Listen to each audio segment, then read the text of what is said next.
how do we even know that a product or a material is more sustainable than another one? For this, there is a tool called lifecycle assessment, or LCA in short. To deep dive into this method, I brought in Kägi. Thomas is a member of the board of Carbotech, sustainability consultant, and he teaches the method LCA on several Swiss universities. So he has a deep knowledge of the method. In this episode, you're going to learn what an LCA is and what tiers there are to LCAs. How a third-party review can help you communicate credibly without greenwashing. What do you need in order to get started with your own LCA, and what biogenic carbon is and why this is a controversial topic. Let's start the episode. Here's our discussion.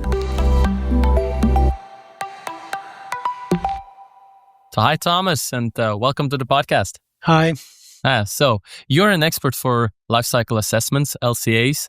So what is an LCA exactly, and where does it add the most value? Yeah, an LCA or lifecycle assessment or eco-balance or footprint, it's basically all the same. And what it does is it assesses all emissions and resources of a product or a service along the whole life cycle. And it evaluates all these emissions to the environmental impacts. So that's actually, you have like two holistic approaches in an LCA. The first is that you really try to include the whole life cycle from cradle to grave. And the second one is that you try to include all the environmental impacts that you have.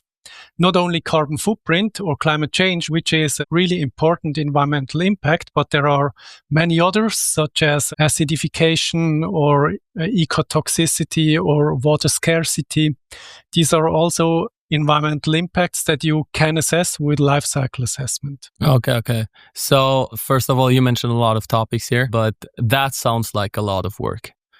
First of all. Yeah, it depends, as always. Some years ago, when we didn't have this huge databases, it was actually a lot of work because you have to collect all the data of all these processes along the whole process chain or product chain. But nowadays, we have huge databases such as the eConvent database that already consists of thousands of models or inventories, as we call it. So, for example, if you want to look at polyethylene production, in the eConvent database, there is already everything included with regard to emissions and resources uses for the production of polyethylene. And we have the same for metals, for transportation, for energy use. So what we nowadays have to do is we just have to collect foreground data. So how much of which material is used, and then we can link it to such databases. That makes it much easier to do an LCA today than compared to 30 years ago. Okay. So imagine our listeners are parts of a development team of a medical device company, or maybe in like the supply chain of the medical device. So if I now want to do an eco version of my product, I want to make it better for the environment. How do I start? Walk us through the steps that we should be taking, and maybe also a little bit in the development process. So like I just have a concept. I don't know if I really want to do this, and I want to launch and promote and everything. So how do you start and how do you iterate on your LCA? First of all, it starts with the goal and scope. So you have to be aware or clear what your goal is. What do I want to achieve or look at in terms of LCA? So for example, the goal could be to have environmentally friendlier product after the whole development than before, like an eco-design process. And if you do this goal and scope, you have to define your goal, and then you also have to define the functional unit. The functional unit is the reference flow. You do the calculation. So per what do I compare? For most products, that could be 1 kilogram of product. But sometimes you also have to differ this functional unit because you might need less of one product than from another. Then the functional unit is different. And based on the functional unit and the goal, you then define the system boundary. Which processes do I have to include? in order to have a fair comparison of my two scenarios, for example. Okay, so just make a little example here, it's like the functional unit could be 1 kilogram of polyethylene, but it could also be like one operation. So if you have a medical device and one is reusable, one is single use, you just make per single operation how much environmental impact does a multi-use versus a single use have. That's what a functional unit is. Exactly what it is, yeah. Then secondly, you'd also discussed the scope and you mentioned cradle to grave. What other scopes are there and what is the difference? Because you find both, usually from material suppliers, you just find the cradle to gate. And what is the difference there and how do you actually get to a cradle to gate and how do you get to a cradle to grave and what is the difficulty? This again depends on the goal or on the question you have. Normally, LCA is always about cradle to grave. But of course, if your client wants to know the carbon footprint of your product at the gate of your company, because then he needs that for his company reporting and so on, then you also can just calculate cradle to gate. And this includes all the processes up to your gate or when the product leaves your company. And the rest is then not considered. It's not complete in terms of life cycle, but it's okay if the question is to deliver the result at the gate level. Yeah, it is like cradle to grave is usually also difficult because you have to know all the distribution and you have to know how many of your products do you sell in which countries, especially if you have an electrical device, because then the use time energy is very important. And then if you don't know where your devices end up, you can't really evaluate the use phase. So do you see that similar? That's correct, yeah. But still, it's always good to think of the use phase and the end of life, even if it's not directly in your hands, because sometimes you don't know what happens afterwards. But just let me show you or tell you one example. We did once an LCA of a coffee machine, and they wanted to develop the coffee machine in terms of environmental impact, so to make it more environmentally friendly. And if you only look at the production of the coffee machine, you completely miss that the most important phase is the use phase with the electricity demand and coffee demand. And in the end, it's even better to have a machine that is much more heavier and needs more material, but is a little bit more energy efficient. This gives a better impact reduction over the whole life cycle. And therefore, even if you look at it at the production from an eco-design perspective, you always should look at the total life cycle so that you can develop your product into the right direction. Yeah, that's also what we see is like we have had customers with electrical devices, and what we see is like usually there's around about 10-1 use phase versus production phase. So production is just 10% for an electrical device. If you have single-use consumables, it's usually the material that is the biggest part. Can you confirm that? Yeah, that's what I also see. Okay, good.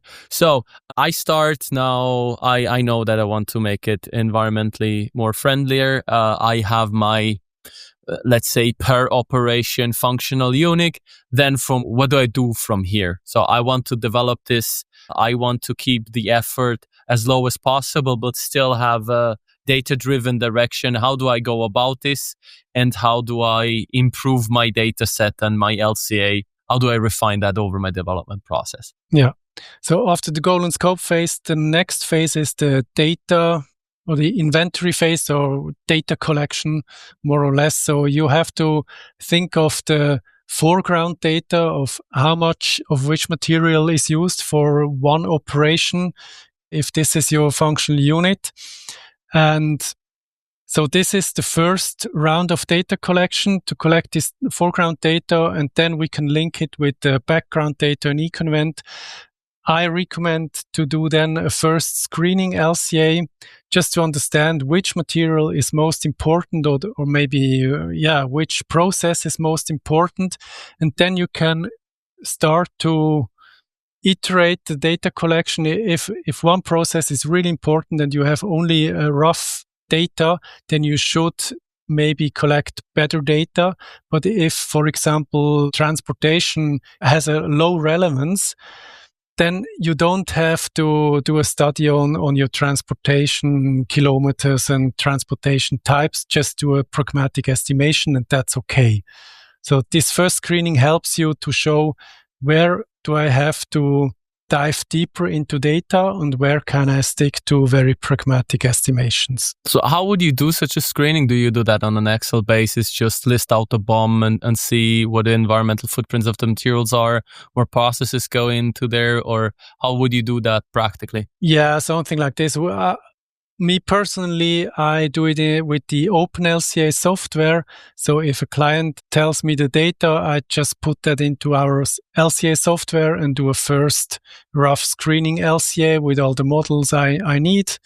And then I calculate the results. But of course, you can also do that in Excel if you have the emission factors ready in Excel for the materials. Good. So you have a rough idea. If I change this material, I'm going to save round about 30% of CO2, just to have an example. So I will then be in the rough order of magnitude how good my improvement will be. Will it be 32% or 28%? I don't know, but it's going to be in that order of magnitude. And then how do you go about refining this? So how do I get better data, so to say? Do I just bully my suppliers, or what do I do? Yeah, that's a good question. It depends on the quality you already have. Normally, what we suggest is to ask for supplier-specific data, so that they actually deliver you their, let's say, production data or maybe already calculated emission factors. That's even better than if we have to combine it with our background eco-invent database. That could be one option. Or sometimes you can also calculate some data based on stoichiometric issues, or if you have energy-related emissions, you can try to better calculate them. And I mean, the foreground data, the amount of material and which material type, this is something that you easily get from the accountings. That's normally not the problem. The problem starts if you have a material that you don't have a background inventory that you can link to. So you have to model that somehow, and there you need a lot of time if you have to ask for the data or do a research on data. And there it makes sense to ask suppliers for their supply-specific emission factors, for example. Yeah, so we had this case. It's like if you have a 3% master batch, you know what the master batch is based on because you know the carrier. So it's in this example, it was a polyethylene. And then we know that there are ceramic fillers in there. And then we just did an estimation on an upper and lower limit of the filler content and the environmental footprint of these ceramic fillers. And what you see is 3% is probably negligible. So we then derived how we got to the CO2 per kilogram of master batch. We derived that, but we said, yeah, this is an estimation. Maybe you could elaborate a little on where and how you use and justify estimations, because sometimes you just have to because you have no data. That's true. And that's often the case, actually, that we just have to do some estimations because there is no data available. Well, what we always do, and that goes a little bit into this topic, we run uncertainty analysis. And for this uncertainty analysis, we define for each data type or for each input material, we define the data quality in terms of technological correlation, geographic correlation, temporal correlation. And that also helps us to define how uncertain this data actually is. And then again, if we have very uncertain data, but it is not relevant, as in your example of the ceramic filler, then it's okay. We just leave it like this. But if we have a high uncertainty for some material input that is actually really relevant, then we have to start thinking of getting better data together with our client, with the data supplier somehow. But it's often very difficult. For example, also transportation. Normally it's not that relevant, but no one knows for transportation how the driver is actually driving, how much liter of diesel he really needs, what the actual load factor is of the lorry. So there you always have huge uncertainties. Fortunately, transportation is not relevant most of the time, but if it is, it's really complicated to get better data. So you have to reach out to your supplier and they have to help you with better data. Otherwise, it's not possible. Okay, so let's stay on for transportation first, and then I'm going to go to supplier data. So number one, you said transportation is usually not relevant. So like, could you rank order transportation modes by CO2 footprint?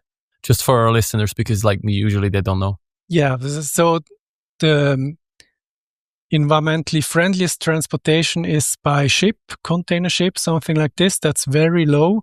And then a factor 10 higher, you have a train, and then lorry transportation.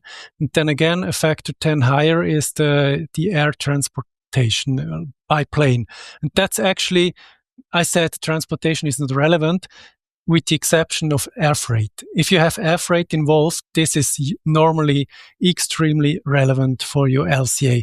But if not, let's assume your polyethylene is transported from China to Europe over 20,000 kilometers, then the emission of this transport is much lower than the emission of the polyethylene production itself, even if it is 20,000 kilometers of transportation. We saw that too. And people think that if it's great distances, it's going to be a great impact, but it's actually the transportation mode who's the most relevant one. Thank you for that insight, because the second question I would have is like, you said you want supplier-specific data.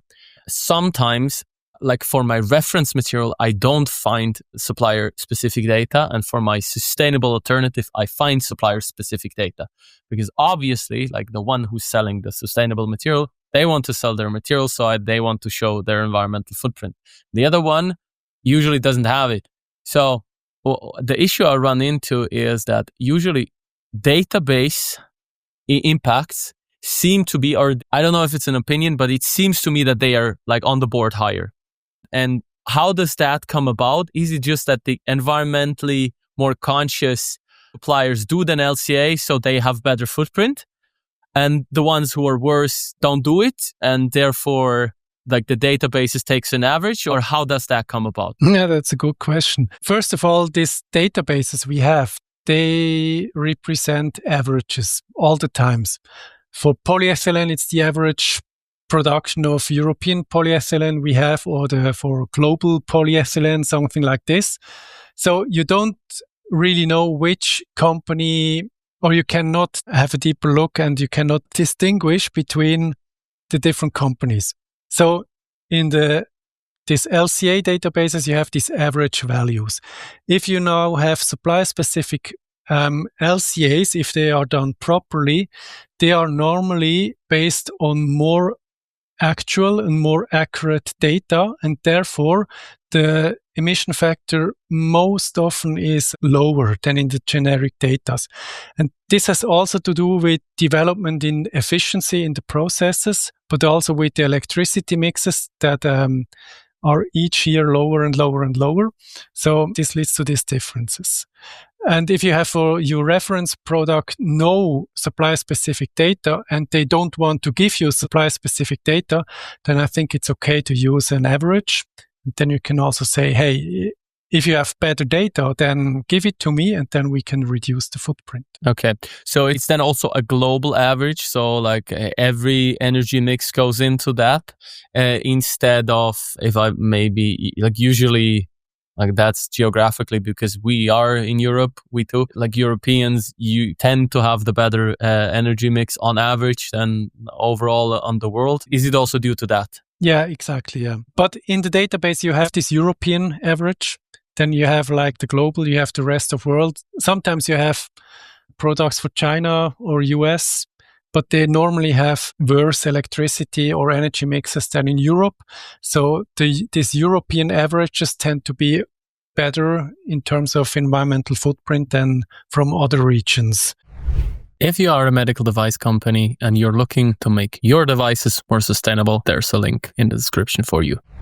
So that brings me a little bit to the topic of comparability of LCAs, because like it's very difficult to actually compare an LCA. Why is that? Because usually people see a CO2 number and then like I compare numbers and bigger numbers bad. And how do I actually make something like an LCA comparable? That's a very good question. And I think that's one of the main problems of LCA, because LCA never tells you the truth, I say.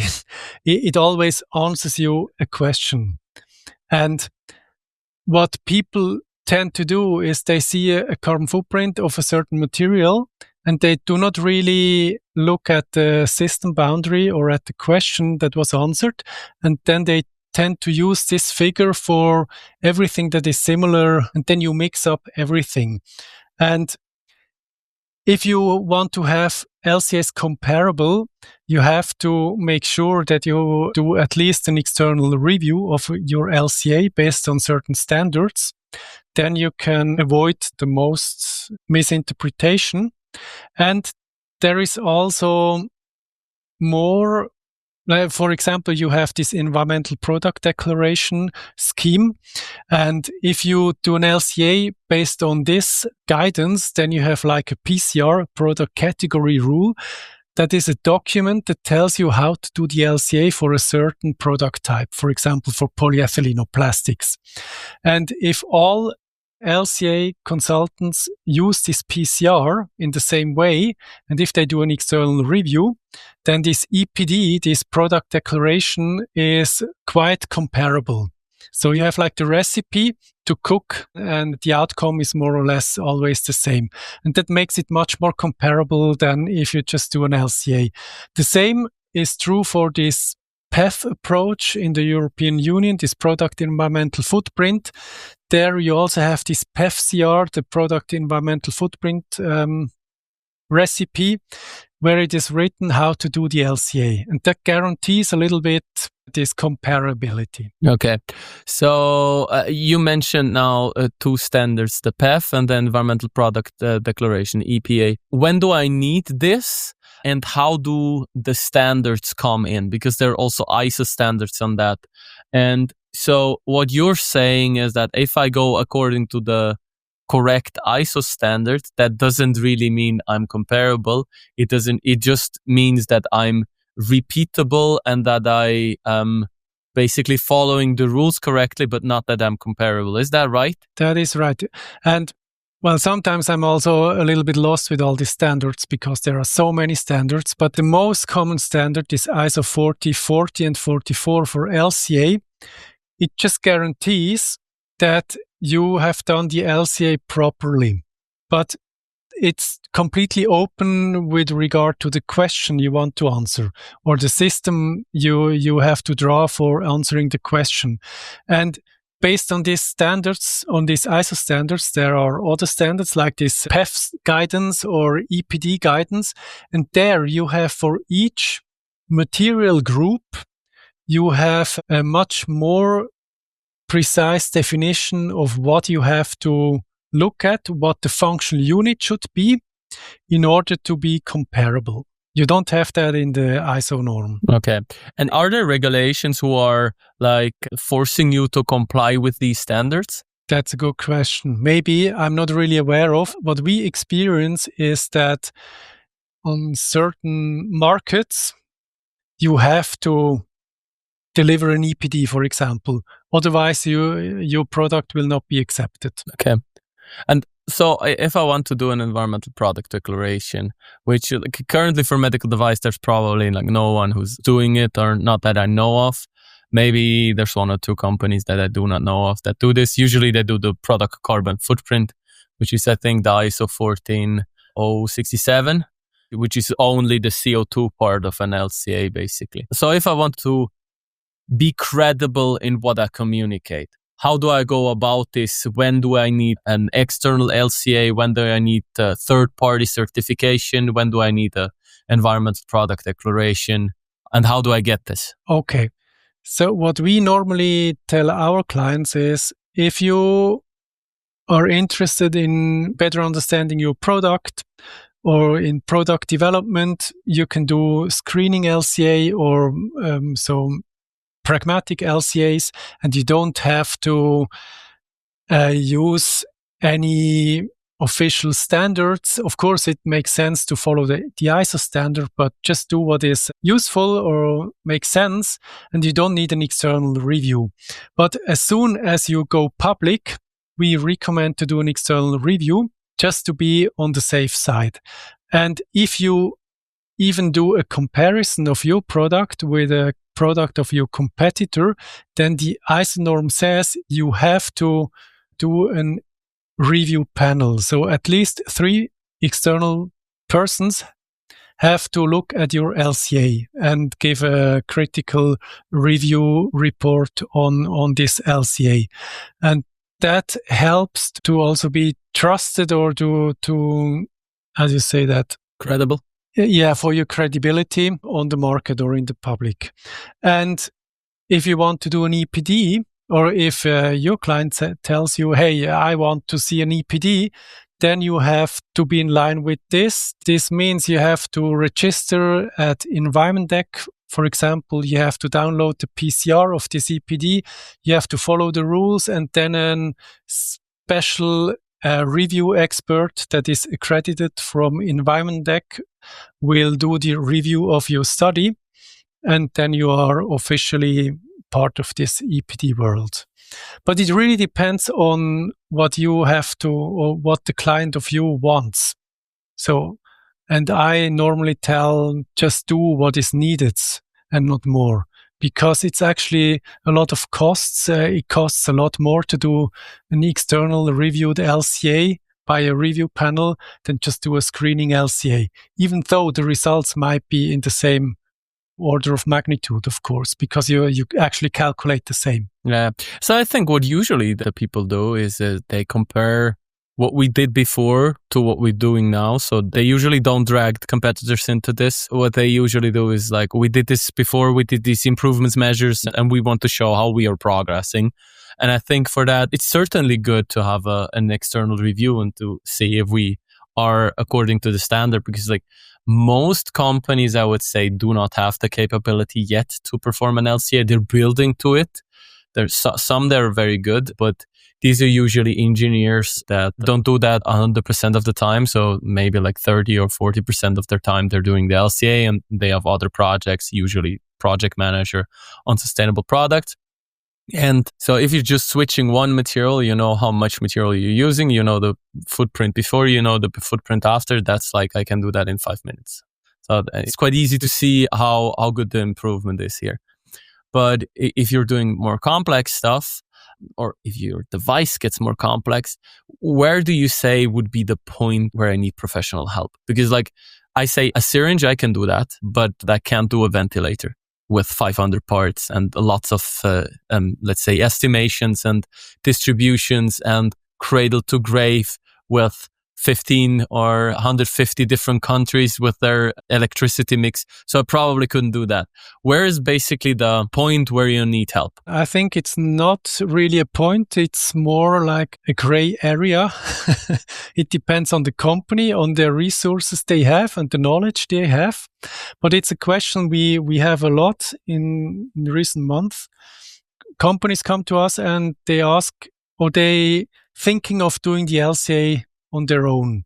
Because nowadays you have like the Open LCA software, which is free of charge. You can just use it. The only database you need is, for example, eConvent, which costs you about maybe 2,000 Swiss francs a year. And then you are ready to do really deep LCAs. But you have to have the resources in-house to do that, and someone who is dedicated to do that or is interested in doing this. And I think that's much more the question: can a company establish in-house knowledge?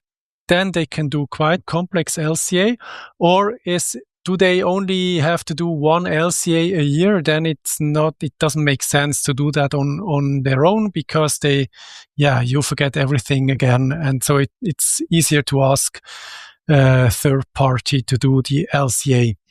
And the more complex it gets, the more it's maybe wise to ask for external help.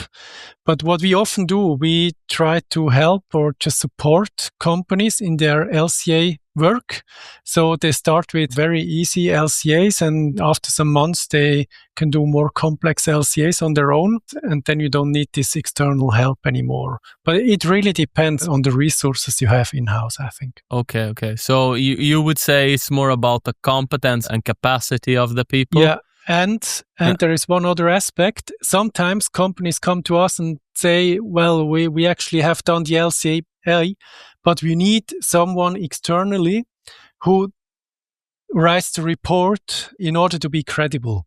So sometimes this is also an issue, that they have experienced that if they do their own LCA, they say, yeah, of course it looks good because you did your own LCA, and then they ask for external help. So an external partner in this case is not only about guidance, but it's also about credibility. Yeah. Okay, good. So, and then you would certify the LCA. So you would write a review report and say, this makes sense, and I've reviewed this and this is okay. Yeah. I either do a review and do this review report, or sometimes I do the LCA in the name of our company, and then we prove we certify this LCA with our name. And then maybe we do even an external review with a third-party reviewer to be on the really safe side. Okay. So I have a bunch of other questions. I would start with bio-based polymers, because that is a huge discussion. It's I'd say a controversial topic. So would you explain what biogenic carbon is and what two approaches there are to calculating their footprint when I'm using biogenic carbon or bio-based materials, and how this is calculated? Because that is, I think there are two camps. I think there's the bio-based material camp, and then there's the, I'd say, eco-consultant camp, and they have different opinions on how it should be done. Mm-hmm. Yeah, that's an interesting issue. Well, biogenic carbon, we talk about biogenic carbon if we have a raw material which is bio-based and which took by photosynthesis the carbon dioxide into the biomass. And then you have this biogenic carbon. And this is like an uptake of carbon dioxide, which is a negative impact, you could say. And if you then use this biomass to produce a biogenic polyethylene, for example, and you burn it in the end, then you have released this biogenic carbon again to the environment. And this is like a zero how do you say, net? Yeah, it equals each out. So that's why we normally do not account for biogenic carbon, because we say we have an uptake, but in the end we also have a release, and that's zero. And this is the zero approach, we call it. And then there is also the -1,1 approach, which accounts for this uptake and also accounts for the release of the biogenic carbon. Normally, in the normal IPCC method about global warming, biogenic carbon release is accounted with zero, also the uptake. But if you want to follow this -1,1 approach, you of course have also to account this biogenic carbon into the atmosphere, similar to the fossil one. And cradle to grave, both approaches have exactly the same result. But if you do a cradle to gate analysis, of course, you'll have completely different results or pictures. Because if you follow the -1,1, then you have the uptake of the biogenic carbon. And that could be that you have for 1 kilogram of bio-based polyethylene, you maybe have a result of -3 kilogram of carbon dioxide. And this could lead to wrong conclusions, in my opinion. That's why we normally do not account it. And there is also another thinking or another reason why we do not account it. Normally, we talk about short-lived products. We have a product which is used, and within some months or within some years, this is consumed and incinerated or deposited again. So in this short period, this carbon uptake does not add anything to our climate change problem. it's actually not a solution at all. So it is only a solution if you can permanently take it out of the system, like in some sink. Let's say you take this carbon out of a system and then you pump it back into an old gas field or something like this. Then we talk about carbon storage. This you could account, because then you really have a negative impact. But normally in this biogenic carbon or biogenic plastic field, we talk about very short-lived products. And what we normally recommend is that you just show both approaches. What is your approach without the biogenic uptake? And then you can separately communicate your biogenic uptake as another information. Yeah. So, I mean, I have a take on that, and it's probably a little bold to challenge you on that because you're obviously the expert, but like the material camp, so the ones that sell the bio-based materials, I'd say they need the biogenic carbon in their footprint because it communicates the advantage of their material so much better than if you just leave it out. Because like in my world, the alternative is fossil fuels. So I take fossil fuels, carbon that was in the earth and was not in the atmosphere, and I dig it out of the ground, make plastic out of it, and I burn it. So I increase the carbon content in the atmosphere. If I do that with bio, I take carbon out of the atmosphere, make plastic out of it, and I release it into the atmosphere. So in the former scenario, I've increased the CO2 in the atmosphere, and in the later, I didn't. And that is basically the advantage. So I take carbon out of the atmosphere, make plastic out of it, and then make product is obviously better than taking carbon out of the ground and putting that into the atmosphere. And that is the advantage that they're communicating with this, I'd say, negative footprints that they're usually getting. Of course, there's going to be something added on top. So I think the biggest problem that people have is like it looks like it's pulling CO2 out of the atmosphere, which it actually isn't, like if you burn it in the end. But material suppliers, I think through the board, I've never seen a material supplier look at use phase because they just say, I have no information on that. I have no clue where polyethylene is used because it's used everywhere. And it's just like, the question is, how do I understand the world with my material? So it's just such a huge scope that they just say, yeah, it's cradle to gate and that this is what we can compare.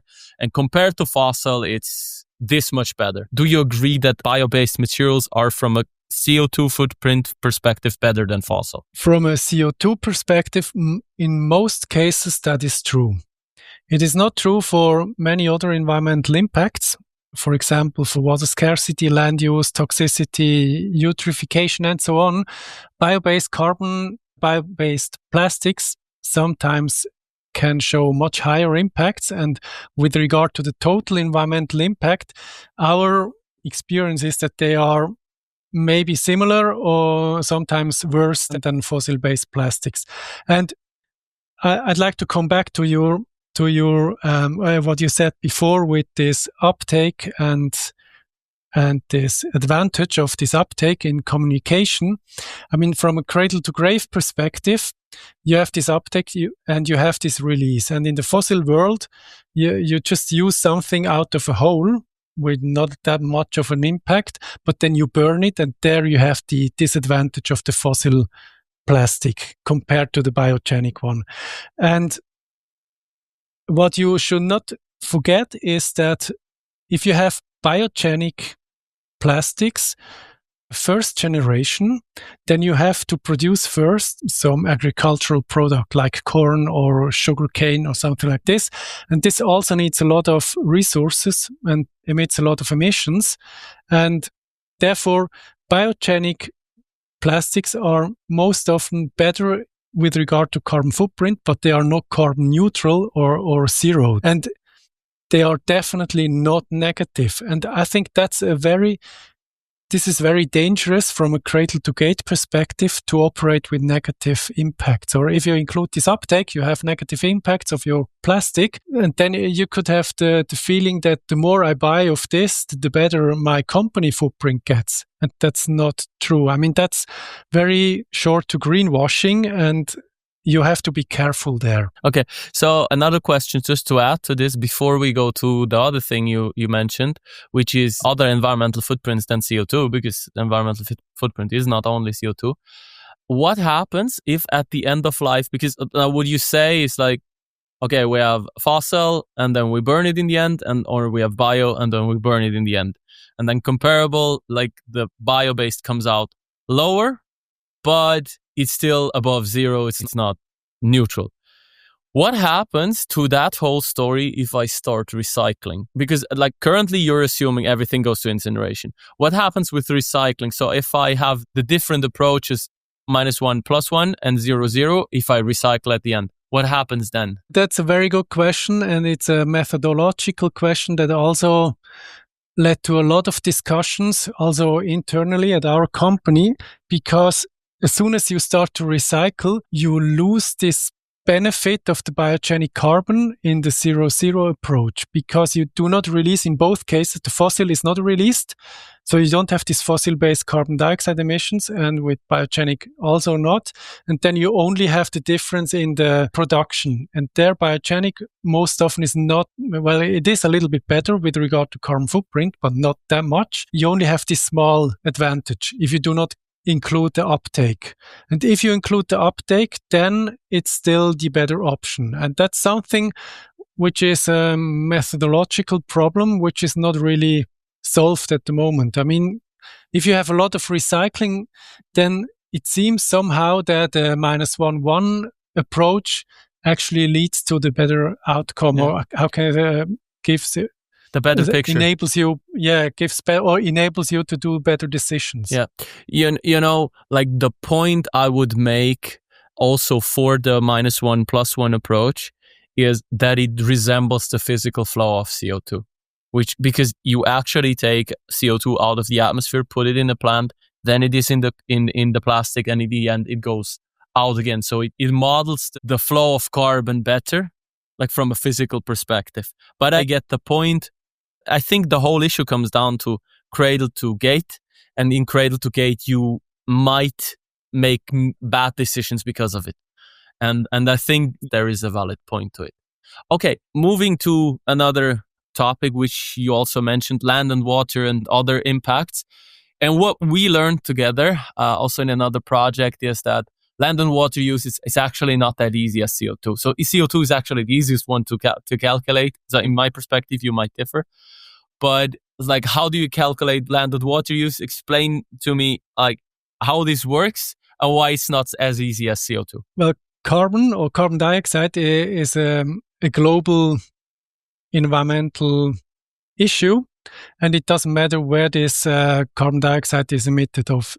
If this is in Switzerland or China, it adds exactly the same to the climate change problem. With land use and water, this is completely different, because these are much more regional problems, environmental problems. So with regard to water, we normally assess the water scarcity. This means we look not only at the amount of water that is used, but also how much water is available in this region. And this is completely different for Switzerland and for Egypt or Spain or China and so on.